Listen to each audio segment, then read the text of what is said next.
Olá, minhas amigas, meus amigos. Para quem não me conhece, meu nome é Rodrigo Assunção.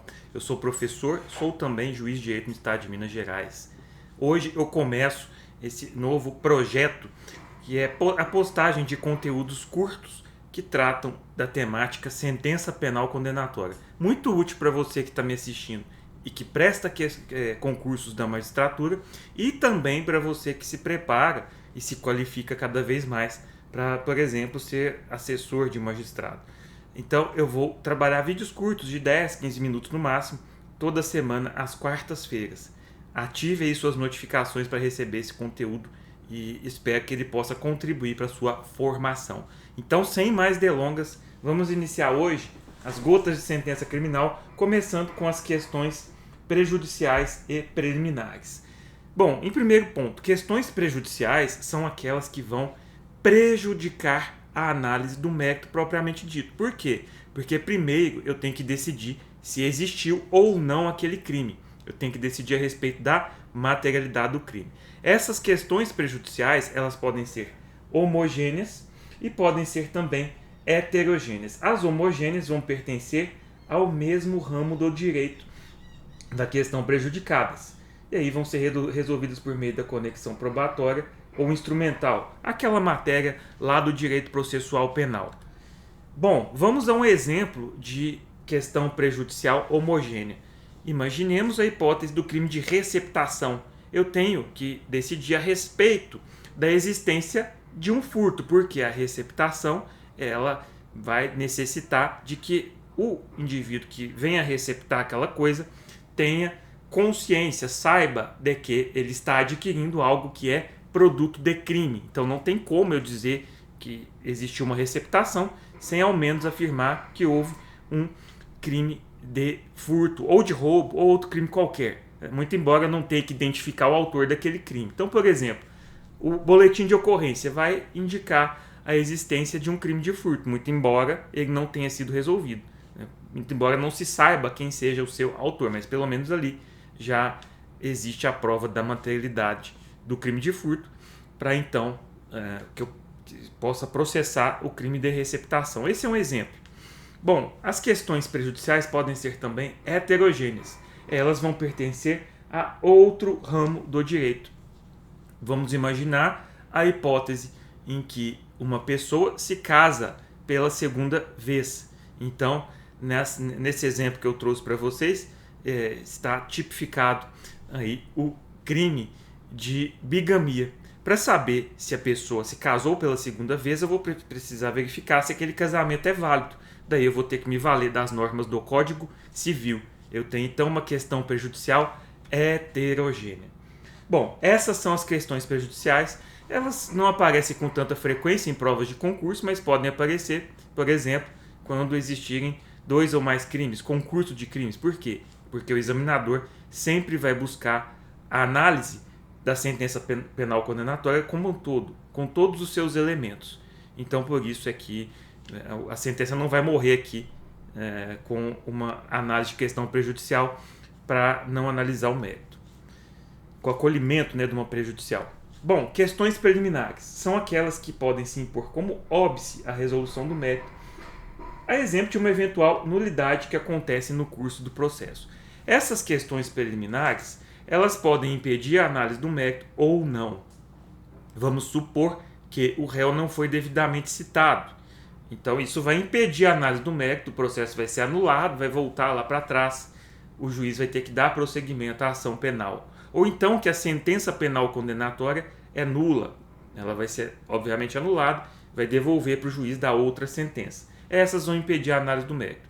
Mas pode ser que uma nulidade não se constitua como óbice a análise do mérito. Exemplo, um reconhecimento indevido da pessoa, né?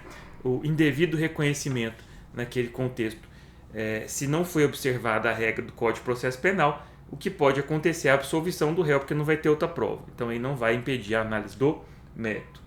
Bom, vamos lá, pessoal. Antes de adentrar ao mérito, então, o juiz tem que afastar as questões prejudiciais ou preliminares, ou então acolher elas, né, que lhe forem apresentadas.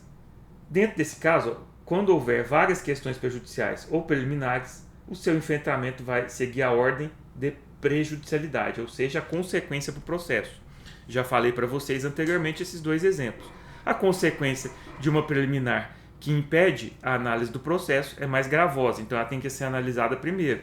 Ausência de citação. Depois, se tiver as duas preliminares conjuntamente, eu analiso a outra, que é o reconhecimento de pessoa que não foi adequado. Então, a ordem é essa. A consequência que ela traz para o processo. Tecnicamente tem que ser analisado assim. Preliminares absolutas devem ser enfrentadas ainda que não arguídas pelas partes. Então, isso tem que ser feito de ofício pelo magistrado. Nesse caso que eu disse a vocês, da pessoa que não foi citada, o juiz ele pode analisar isso de ofício, mesmo que nenhuma das partes tenha enfrentado essa questão. Aliás, não pode. Ele não só pode, como deve analisar essa questão de ofício. Se houver o contexto criminoso envolver a prática de vários crimes, ainda assim as preliminares são analisadas antes do mérito. Aqui é só uma questão básica. Se eu tiver lá 3 preliminares em 2 crimes conexos, eu não vou analisar a preliminar, depois o crime, depois volto para analisar a preliminar. Não, está errado, completamente errado. Eu analiso todas as questões preliminares, ou todas as prejudiciais, para depois adentrar na análise do mérito propriamente dito. Bom, eu trouxe aqui um exemplo prático, né, de uma questão prejudicial de mérito que foi trabalhada no acordo do Tribunal de Justiça de Minas Gerais. Prescrição da pretensão punitiva. Vamos ver a técnica, né? Vamos ver de forma prática como que se passa a análise dessa preliminar. E vejam, isso foi feito num acordo, mas vale perfeitamente para uma sentença penal condenatória. De início, submeto aos meus pares, porque é um julgamento colegiado, a questão prejudicial do mérito, pois, em observância ao 61, em qualquer fase do processo, o juiz, se reconhecer a extinta punibilidade, deve declarar de ofício. Impõe-se a declaração da prescrição da pretensão punitiva na modalidade retroativa. Então aqui o juiz já faz, ele não faz um esboço, porque não foi alegada, ele de ofício diz que existe uma preliminar que ele tem que analisar e depois ele já traz até o resultado, né, que houve a prescrição da pretensão punitiva na modalidade retroativa. Não havendo sido interposto recurso pelo MP, aplica-se a disposição do 110, parágrafo 1º. Aí tem que se analisar a pena em concreto e não em abstrato. Segundo a qual, após sentença condenatória, com o trânsito em julgado para acusação, a prescrição regula-se pela pena aplicada. Repita-se nesse... Pega aí um minutinho, caiu aqui.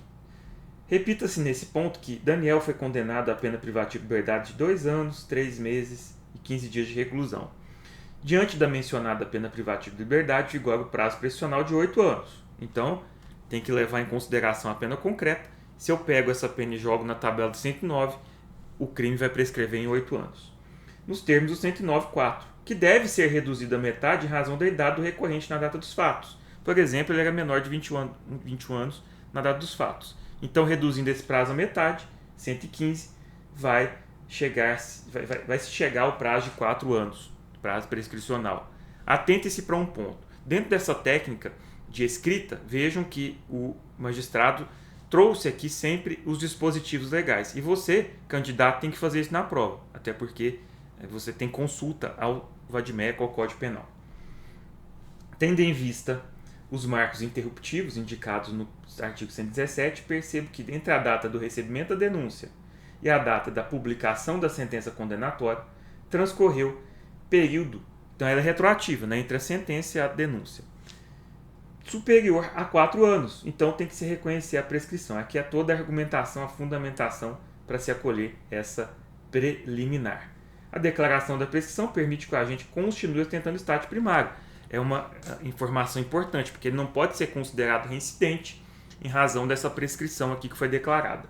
Motivo pelo qual os antecedentes não podem ser maculados em relação ao crime que foi declarado prescrito. Então devem ser cancelados os registros cartorários desse crime que o magistrado reconheceu a prescrição. Então ele reputou prejudicada a análise do mérito, porque reconheceu a questão prejudicial da prescrição. E ponto, né? Então eu trouxe aqui o acórdão do TJMG. É um caso prático para que vocês possam treinar. Outra análise de questão preliminar. Inépcia e ausência de justa causa para representação. Aqui a defesa suscitou essa preliminar. Então, o magistrado primeiro fez um pequeno resumo nesse parágrafo. Suscita a defesa preliminar de inépcia e a ausência de justa causa para a representação, argumentando que a peça acusatória narrou genericamente os fatos e não foi acompanhada de suficiente arcabouço probatório. Ele já traz a conclusão. Resumo, concluo. Sem razão, contudo. Ao contrário do alegado pela defesa, observa-se que a representação narrou os fatos imputados ao adolescente, aqui na verdade era um ato infracional, explicitando detalhadamente suas condutas, então ele tinha como se defender. Ainda, a inicial acusatória apontou as circunstâncias do crime, qualificou o representado e capturou os atos infracionais. A suposta generalidade alegada pela defesa não conduz à inicial de inépcia, pois o que a lei exige é que a descrição dos fatos na exordial alcance suficiente conhecimento da imputação, de modo a oferecer oportunidade de ampla defesa. Ou seja, desde que o acusado tenha conhecimento pela descrição do fato que ele é imputado, a representação está apta a ser recebida. Então ele está afastando a preliminar. Verifica que a narrativa fática apresentada pelo órgão acusatório foi, ao contrário, bastante minuciosa. Então, muito diferente do que a defesa disse, a representação estava bem robusta, bem como acompanhada de arcabouço probatório, na FAI, boletim de ocorrência, auto de apreensão. Não bastasse a sentença resta superada irregularidade contida na representação. Ele traz alguns julgados para dizer que, ainda que houvesse algum tipo de irregularidade, com a sentença, essa irregularidade está afastada, trouxe aí os julgados e, por fim, rejeitou a preliminar. Então, observem, essa técnica ajuda muito vocês a enfrentarem adequadamente as preliminares, e isso vai ficar bem didático, né, nas provas. Quando vocês fazerem, vocês podem aí, utilizar esses dois exemplos, porque são casos concretos, né, que foram trabalhados pelo Tribunal de Justiça, e esse é o nosso propósito, aliar a teoria à prática. Então, meu muito obrigado mais uma vez para você que me assistiu, espero que esse vídeo tenha sido útil. Se foi, deixa aí a curtida, os comentários e não esqueça de ativar as notificações. Toda quarta eu vou deixar aqui um vídeo novo a respeito dessa temática. Então eu deixo um abraço a vocês, fiquem com Deus e até a próxima. Tchau, tchau.